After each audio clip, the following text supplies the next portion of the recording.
And welcome back to another edition of the On the Board Sports Podcast. I'm your host, Shawn Thomas, a.k.a. Shawn T, a.k.a. Shawny on the mic. I know I have to pick one name, but for right now, I'm going to go with all three.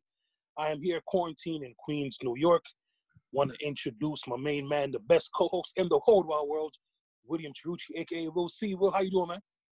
Shawn, great intro, man. Thank you. But, I'm just a human being at the end of the day and, just trying to get through it just like everybody else. And just want to say thank you to all the essential workers out there, whether you're a cop, fireman, EMT worker, hospital worker, doctor, nurse, grocery store worker, construction worker, postman, or even, people that work in UPS and FedEx and other countless essential workers that are out there, even the news reporters as well. So shout out to them for being on the front lines and just covering the story. It's just absolutely been an unbelievable time. But, hey, we're here right now, and we're going to make the best out of this bad situation. Yeah, man. Well, I couldn't have said it any better myself. Devin, shout out to the essential workers and also, Will, let's not forget about the kids that are affected too, because they're supposed to be in school, they're not in school, and Right. parents having to deal with that. So shout out to all of that. So, Will, last night we had round one of the 2020 NFL draft. I must say it went pretty well. There weren't no pauses or lags or anything like that. So I think they did a pretty good job with that. Will, let's start off with your Jets, Jets. Right. Will is becoming Nostradamus because in the On the Board Sports blog and the On the Board Sports mock draft, Will had the Jets taking at 11 Mekhi Becton, and who did the Jets take? At that spot, Mekhi Becton, the massive 6'7", 364-pound tackle. Will, he could play the left side of the line, the right side of the line. Well, I know the talk was, should they go tackle or receiver? They went with the tackle that you mocked to them. What's your thoughts, pal? They needed to do this 100%. And, we saw Andrew Thomas last night. We'll get to him with the Giants in a second. Get taken at number 4. He was arguably the best tackle at that point in time. Jedrick Wills went over to the Cleveland Browns at number 10. I thought that the Arizona Cardinals were going to go out and draft an offensive tackle. Instead, they didn't. They went best player available on their board, and they went Isaiah Simmons. For the Carolina Panthers, they went out and they got Derek Brown, a defensive tackle from Auburn. So realistically, right there, I never would have seen the Panthers pass up on Simmons because of what happened with Luke Kuechly, but they got to figure out what's going on up front. Obviously, there's 3 teams in that division that can all run the ball very well, with the Saints, the Bucks, and the Falcons now. So that was a shock in a sense for me. And then with everything that's been rumored with Arizona going out there and just, just getting Isaiah Simmons, a guy that's a linebacker, a guy that could make plays, guy that could play anywhere out there on the field. He could play inside, outside. Shawn, you said it yesterday. He could go out there and cover your tight end and almost be like a safety in a sense and cover the best tight end. I know in the NFC West, it's a very pass-heavy league in the West for sure, with Seattle and San Francisco and LA being all in that division. So, it is what it is there.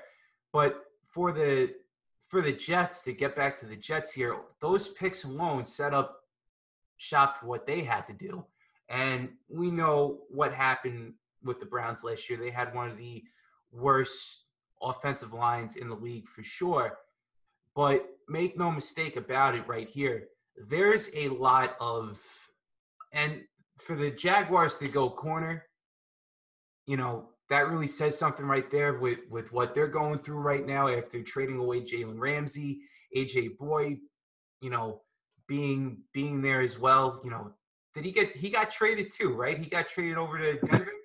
Yes, correct. Man. Okay, so he did get traded over to Denver. I just wanted to clarify that. Yeah. And, you look at everything right now with the Jets in general, it all led to this pick.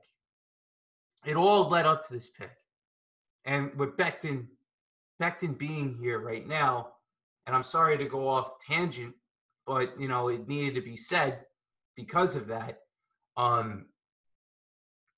You look at what he's done in college and how big of a body he is and how he's dominating the line like that. Just absolutely unbelievable. And not only that, the Jets haven't had a left tackle since the Brickshaw Ferguson retired back 5 years ago. So, and that was the last time they took an offensive tackle, was back in 2006 in the first round. So, hey, I'm happy for this move. Games are won up front, and you're going to have somebody here that's going to be protecting Sam Darnold's blind side now for the next five years, and he's going to be a force on the running game as well. Le'Veon Bell last year was getting all kinds of distress sent at him, and the next thing you know, now here's this guy that's going to be opening up holes like crazy. So I'm happy about the move, and believe me, the Jets need all the time in the world they can get in the pocket for Sam Darnold for sure. So the move is definitely 2 thumbs up for me. Yeah, well, I felt the Jets at the end of the day should have went tackle because Joe Douglas in the off season signed a lot of guys. He went George Fent and McGovern and Greg Van Roten, and he brought back Alex Lewis, and you add those to the guys that are coming back, like Chume Doga and Brian Winters, blah, blah, blah.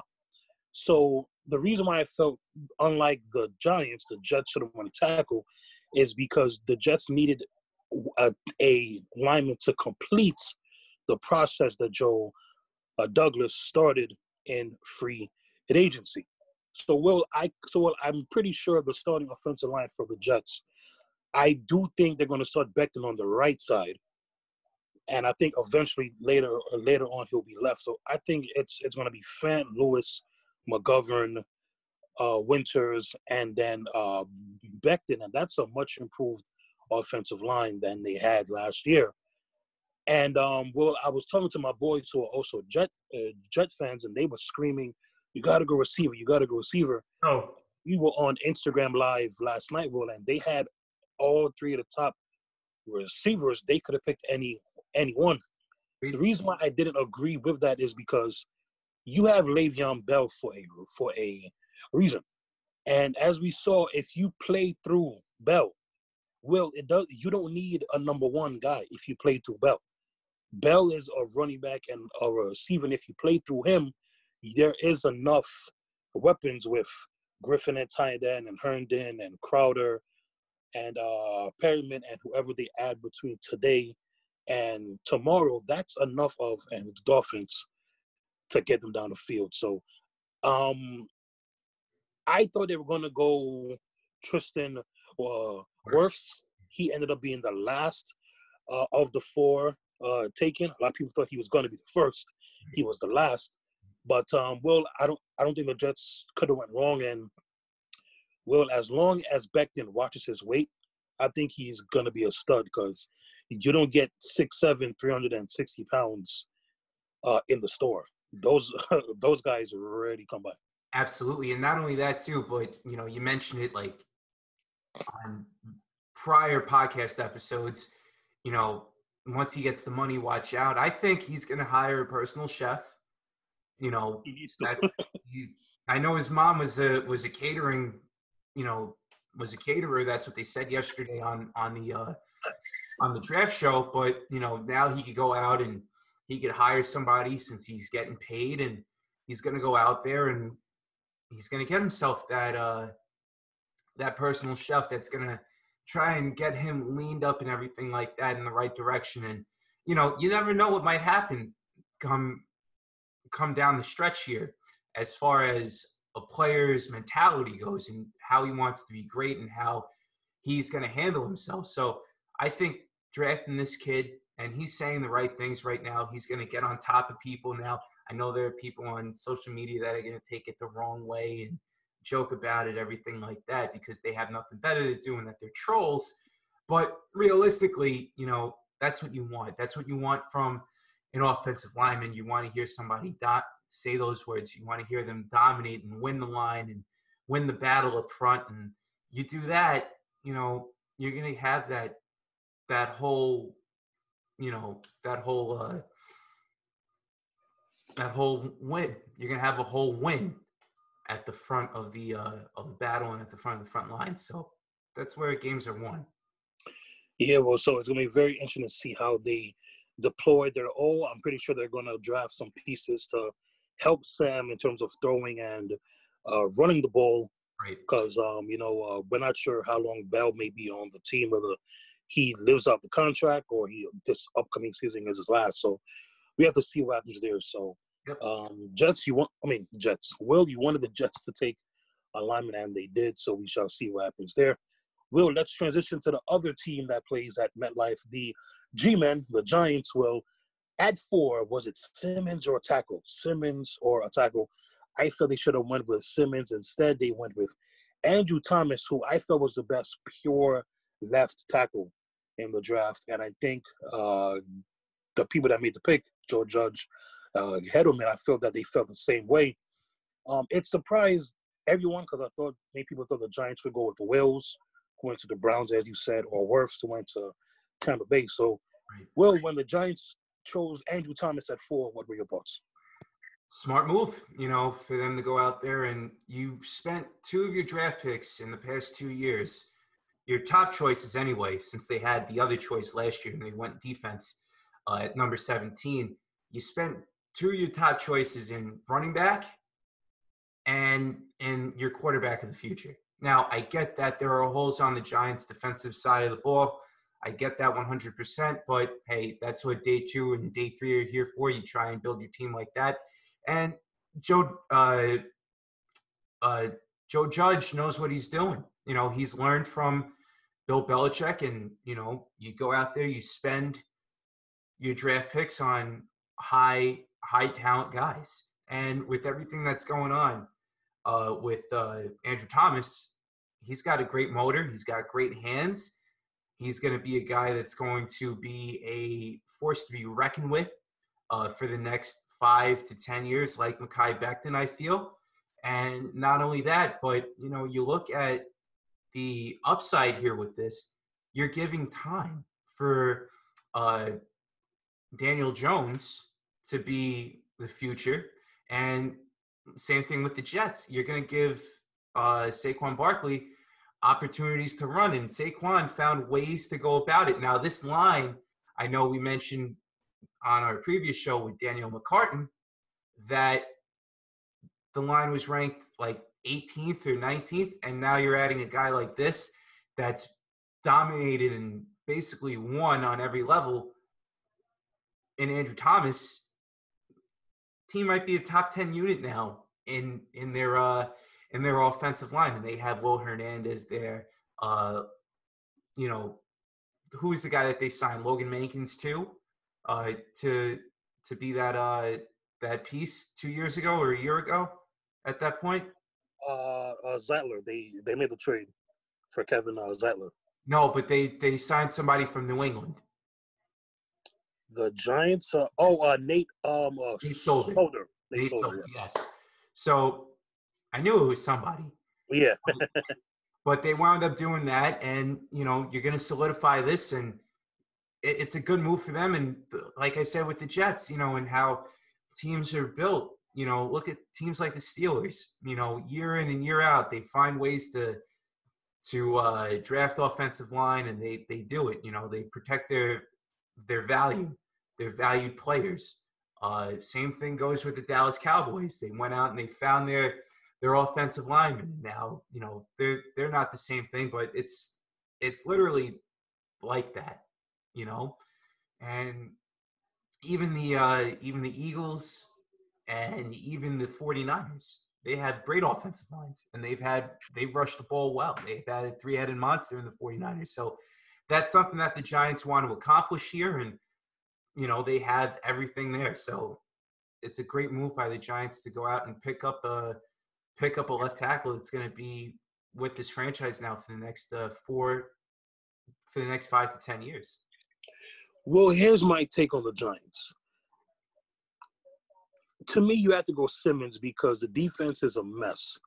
But the reason why I like the Jets offensive line is because Joe Douglas brought in a bunch of guys and he now drafted Hector.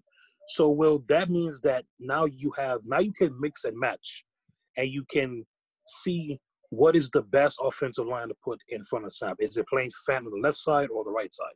Is it playing Lewis at left guard or right guard? So on and so forth. The Giants, their whole free agency, their whole offseason was defense, from Badbury to Blake Martinez to Kyler Fackrell, so on and so forth. So to me, you've strengthened the defense. I'm not saying Isaiah Simmons would have been the final piece, but he would have been a great addition to that.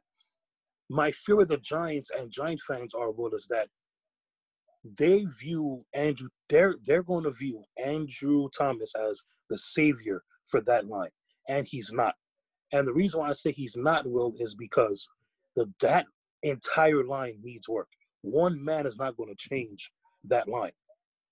So if Daniel Jones gets sacked 50-plus times the next year, well, guess what they're going to say? Andrew Thomas, he's a bum. He's a bust. No, he's not. Andrew Thomas was not going to fix the offensive line by himself. But the Jets, if you get Fant and Roten, McGovern, and Becton, well, now you have more darts to throw at the board. If this doesn't work, okay, this dart. If that doesn't work, that dart. The Giants, right? I get it 100%. Right. So I feel like the Giants should have took Simmons at 4, and then use their second, third, fourth round picks to do what the Jets did in free agency. Just do it in the draft. Draft 2 or 3 guys to play the line and take as many dart shots right at the board, because the Giants need quantity on the line, not quality, opposed to the Jets, who, because of free agency, they needed quality and not quantity. Does that make sense? It does. I totally get where you're coming from, Shawn. But the main thing here with the Giants is they spent, like I said before, they spent their top two draft choices on a quarterback last year and a running back 2 years ago, who's really year 3. He's going to be lighting the world up, I feel like, But with that said, you look at the division that they're in right now, and we'll talk about, who basically got the right picks, with the Dolphins and everything like that. But in that division alone, Philadelphia is still, with their front unit, with their front 4, their front 7, still a scary unit, right? Still a scary unit, having guys like Vinny Cox and going out there and just killing it. And, they're still going to be that dominant defense, even though their secondary has been bad. But their front unit's all right. Right. The Redskins now, they went out and they drafted Chase Young to go out, and you said it yesterday, this is the third first-round draft pick in 3 years that they spent on a defensive lineman. Right. So now that they're trying to build up front, they're trying to go out there, and Dallas is going to spend money. Jerry Jones is going to spend money any which way, shape, and form. He'll go out there and he'll get his pass rushers and his nose tackles and everything like that. So realistically, the Giants, they had to do it. And I get where other people have been coming from too, in Super Bowls that they've won. They haven't spent a first-round draft pick on their offensive line. But you got to remember this here too. The Giants right now, everybody's been going crazy. It's almost like back in 2008 to 2010, where we got to see guys like Eric Fisher go number 2, Jake Long going number 1. We got to see the importance of an offensive line. Now, the question is coaching, the player's mentality, how he's going to go in there and try and work. That's another thing. So we have to just basically just look at it as a whole and just say, you know what?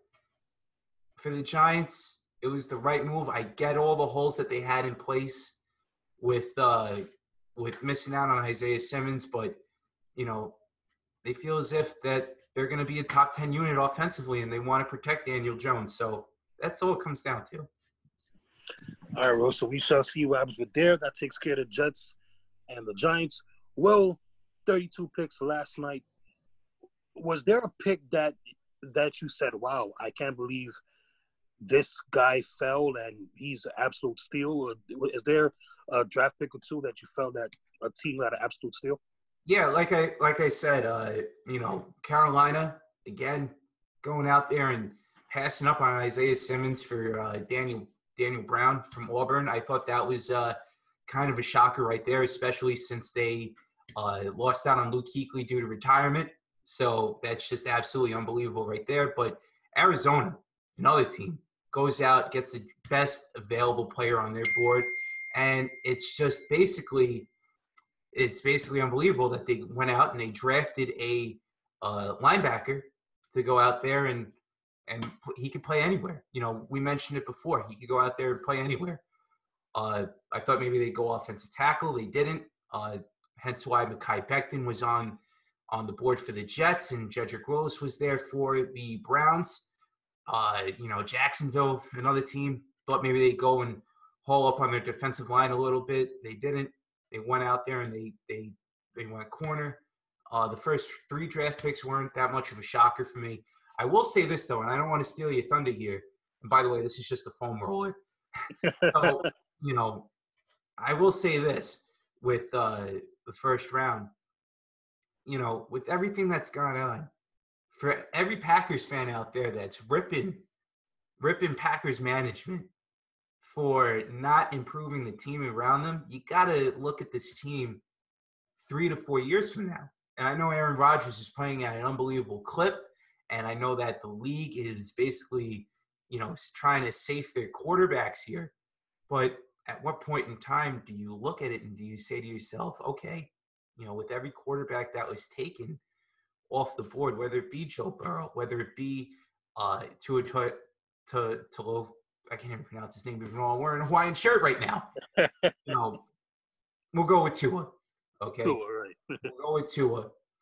And then we'll go Justin Herbert. Love being the guy. I see why the Packers did it. And I mentioned on a couple of my Instagram live videos about the Packers, like where they'll go.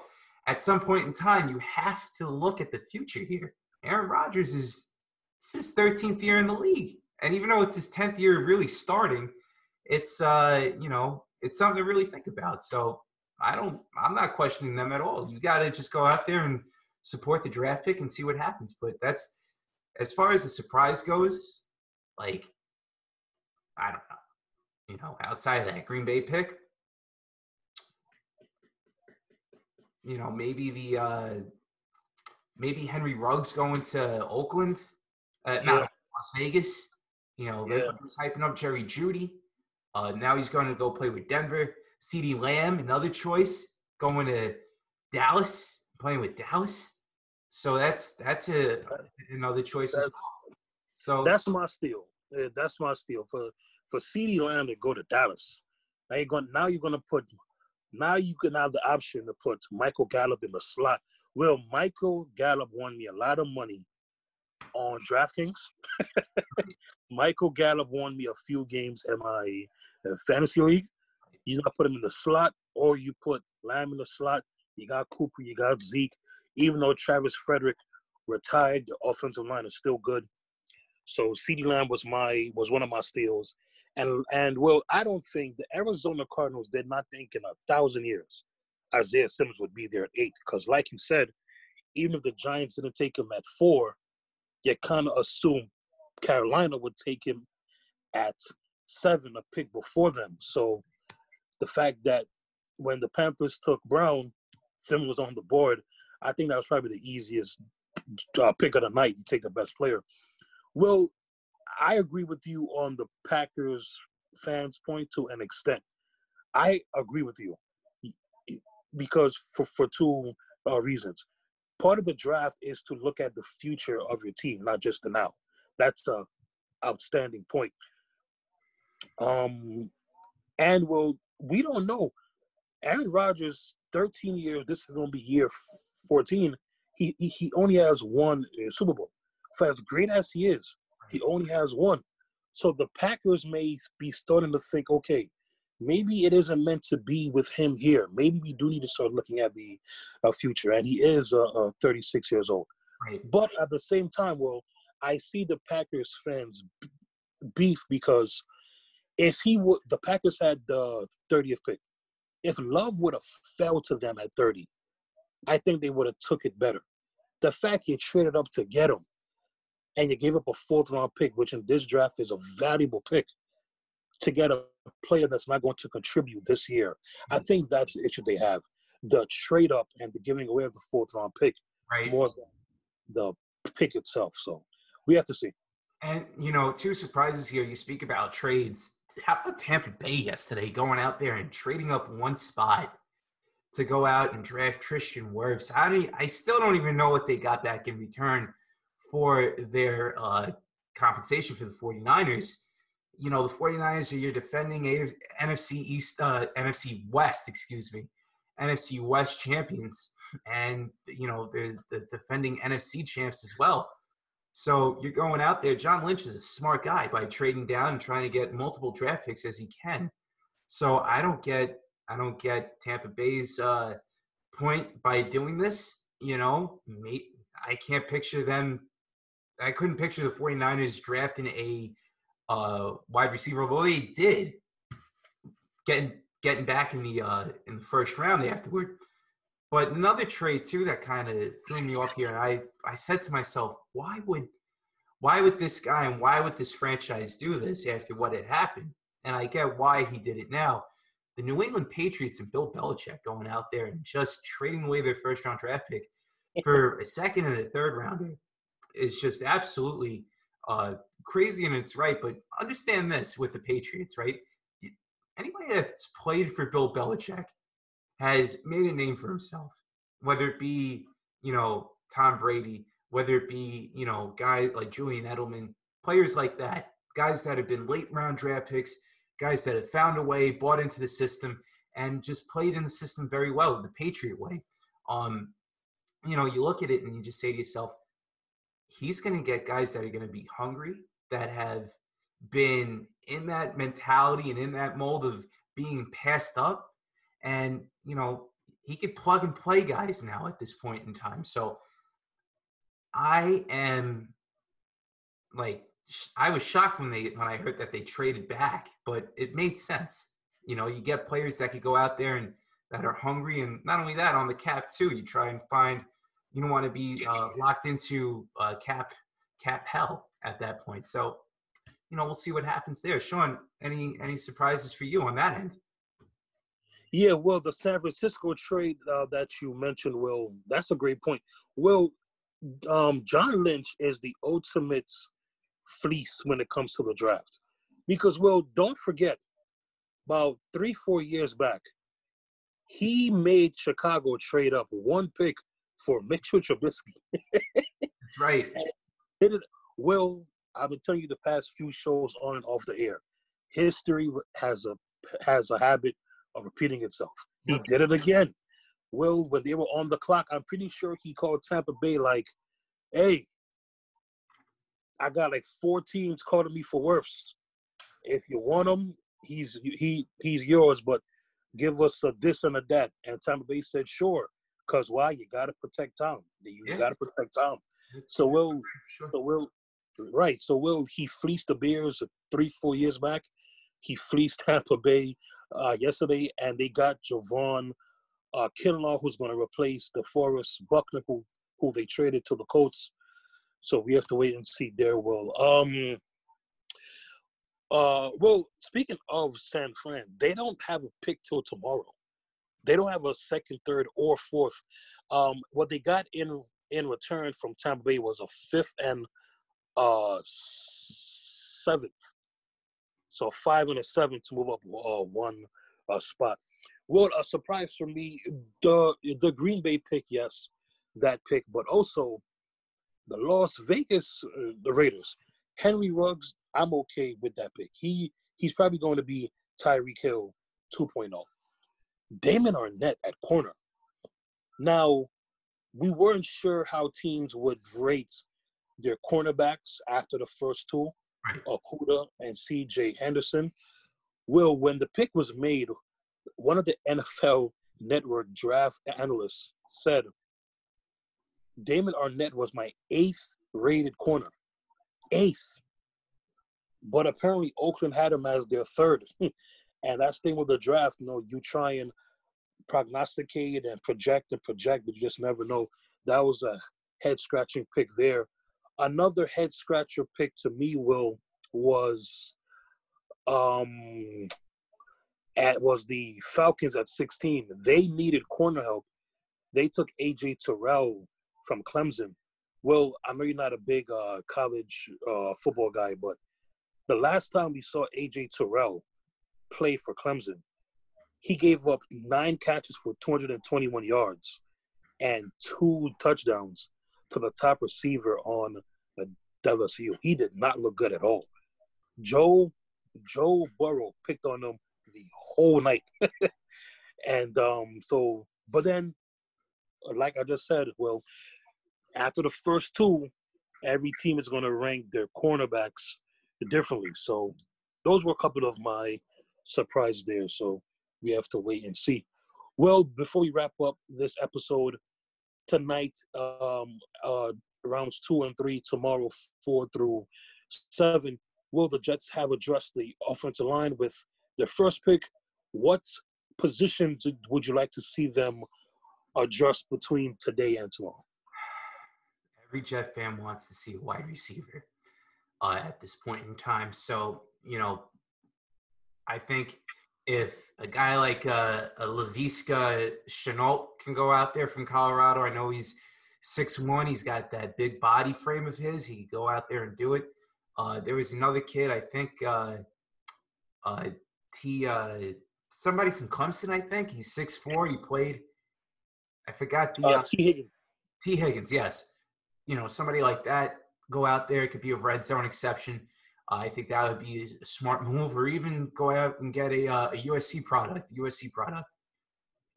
I think that would be a great fit as well. They need wide receiver help in the worst way. Quincy Enunwa, I don't think he's going to be coming back. I know year in and year out he signed that contract extension back in 2018, but he's been hurt for a really, really long time. And, at that point in time, you just wash your hands at this point. And I loved Quincy, but, you got to just look at it and say, that's it. It's done. It's over. As far as, what other positions are out there besides the receiver position, they do need an edge rusher. I know we talked with Marty Lyons, and he said the same thing, that they need an edge rusher. And even another corner, for that matter, just to go out there and just cover some guys. I know that you need some slot guys, and I know that Greg Williams can go out there and plug and play people in his style of defense. But, I really do think Joe Douglas goes here and he drafts a wide receiver for sure. Yeah, well, I do think the Jets need to address the receiver. I think they take more than one. As we saw with San Fran, Will, it's never a bad thing to have a great pass rush. So even though they have linebackers and offensive linemen, their front seven isn't the problem with their team. It's always good to stack up there. Will, a position that nobody's talking about, I think the Jets need at least a guy or two here, is cornerback. I know they brought in Pierre Desir, but Tremaine Johnson and Darryl Roberts, who were the week 1 starters last year against the Bills, they're gone. Right. Both of them got cut. Right. And they only brought in Pierre Desir, and they re-signed Brian Poole, which I like. But Arthur Hallett, Brian Poole, and Pierre Desir, they don't scare you, Will. So I do think the Jets do need to get 1 or 2 corners. They do have two third-round picks their own And don't forget they have the Giants third round pick from the Williams trade. So we have to see what happens there. So, and well, last but not least, I know you're a Jet fan, but if you were the Giants, what position or positions do you think they need to fill? Try and look after if you're the Giants, you have to go out there and you have to just say to yourself, what other holes are out there? They went out and they drafted offensive line. I think with them, they had a couple of close games, but the problem with them was they would always get into these high-scoring affairs. And the main thing with that was their secondary was horrible. I could definitely see them going after a corner. I could see them going out there and addressing the safety needs as well. There are a couple of safeties out there that are ranked top 6 in some of these guys' mock drafts. You know, so I don't have a name like you mentioned before. I am not a college football guy, but you know, from what I've seen, the Giants definitely need to address their secondary situation for sure. I could definitely see them going after a corner or safety in the second round. Yeah, well, I'm the same way. So I definitely sorry about that camera camera flip, but yeah, so yeah, for the Giants, the pass rush definitely they've tried to throw darts on the defensive line and a pass rush. They haven't found that combination yet, but they need to because you have to assume because the Cowboys line is still good, the Eagles line is still good. You have to assume Washington's going to fix that line. And I do think they need to get another playmaker, whether that's tight end or receiver, because Sterling Shepard, he's probably a concussion or two away from being out for his career. I believe last year alone he suffered like 2 or 3. That's crazy. Darius Slayton, he also missed some time, and Golden Tate is I think 31, 32. So he's not a long-term answer there. So definitely for the Giants pass rush, and if they could also add to the weapons for Daniel Jones, I think that would be good. Also, what I think a very nice thing for the NFL to do is the draft is going to be in Cleveland next year, but they're going to give it back to Vegas for 2022. They should. I thought that was good. I thought that was nice. Yeah, that was absolutely nice. And, two things I want to just ask you, Shawn, right now is the fact that, number one, we talked about this off the air. I think we should bring this on the air right now. What did you think about the whole draft pick situation as far as, like, how these players got their hats? I know it's something that's really interesting. You think it was really pre-recorded, and then, it just makes you wonder right there about that. And then secondly, with everything that's gone on, we haven't even talked about your Titans yet. How do you feel about them going out and drafting Isaiah Wilson? All right, well, I'll start with the Titans first. I'm not surprised. A lot of people didn't have a first-round grade on him because he only played 2 years. He came out as a redshirt sophomore. He played on the same offensive line. He was the right tackle. Andrew Thomas was on the left side of him. So, and that Georgia offensive line the past 2-3 years has been really good. They've blocked for Sony Michel and Nick Chubb, so on and so forth. So that was pretty good. But, I mean, well, listen, we lost Jack Conklin to the Browns. So I knew we were going to get his replacement. I didn't know it was going to be in the first round. But when the strength of your team is Derrick Henry, what are you going to do? Well, you're going to get guys to block for him. And Isaiah Wilson's run blocking is way ahead of his pass blocking. So I like to pick. There was some corners or pass rush guys that I wish we would have took, but you can't go wrong there. And yeah, well, in terms of the draft pick and the hats and stuff, the only thing I could say is I know ESPN set up shop in like all of the top prospects' homes. I think like 58 of them are taking part. Well, my only guess would be the people from ESPN that are staying at these places. Did the league give them 32 hats and they say, hey, listen, whoever team drafts them, just give them 2 or 3 to draft hats? But to me, that's a lot of unnecessary hats to give the film crew. So I know me we talk off air. It wouldn't surprise me if this was a pre-recorded draft that they just made it seem was live, because we've seen some crazier things. Yeah, and not only that too, but you look at everything that's gone on in the draft last night. Like, you see like certain players about to get the call, and I'm like, like looking at certain players' houses, like, Mekhi Becton, for example, he was shown on the board. Joe Burrow having the Bengals hat already in place before he got drafted. So it just makes you wonder, on how things really worked last night. So hey, you got to give credit to ESPN and the NFL Network for doing their thing, though. So it's been absolutely pretty good. Shawn, you have any final thoughts on the day one draft, and you have any surprises coming up for day two? Well, watch out for Jalen Hurts, Heisman finalist. Where does he go? Well, if he ends up in the division, which a lot of people are saying the Patriots have an eye on him, they got they got the second round pick, third round picks. Jalen Hurts, where does he go? Also, no, we had one running back taken in the first round, Clyde Edwards-Helaire to the Chiefs. Right. A lot of people mocked him to Tampa in the second round. Well, Clyde Edwards-Helaire is Kevin Falk, and we all know who Kevin Falk was. Yep. Patriots back. Mm-hmm. He is exactly like Clyde Edwards-Helaire. So the riches keep on getting richer.